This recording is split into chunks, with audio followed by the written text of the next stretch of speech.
A federal funding package led by Congressman James Comer could bring millions of dollars to communities across our region, including Paducah. The bill passed by the U.S. House includes funding aimed at replacing aging infrastructure at the Paducah-McCracken County Sewer Agency, or JSA. Local 6's Jaron Von Ronnen looked into this today. So Jaron, what does that investment mean for residents? Todd, that it could help limit future rate increases to the wastewater or sewage portion of your utility bill. That's as the funding would help replace the dewatering building that's been in service for about 4 decades, way beyond its intended lifespan, according to the director of JSA. He says upgrading that building is important to keeping the system reliable, affordable, and safe.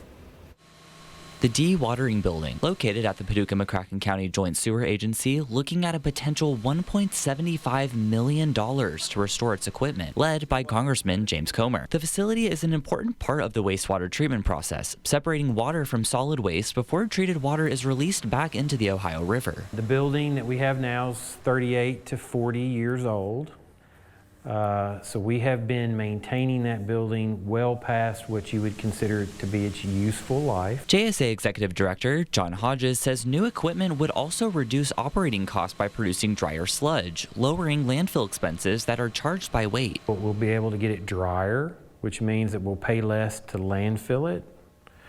So there should be some cost recovery there. It'll be over a longer period of time. He says unlike most government agencies, the JSA doesn't receive tax dollars. Instead, it relies almost entirely on sewer charges from customers' water bills. So by replacing this old equipment with better equipment, which will squeeze even more water out of the sludge, their goal is to keep those rates as low as we possibly can.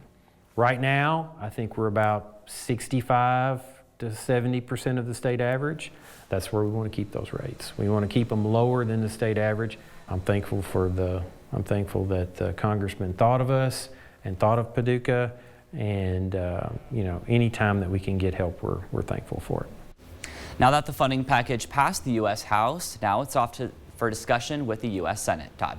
All right, Jaron, thanks. The same funding package led by Comer also includes $1 million for wastewater upgrades in Eddyville. That money would help restore and modernize Eddyville's wastewater treatment plant after what the city calls a catastrophic failure in January of last year.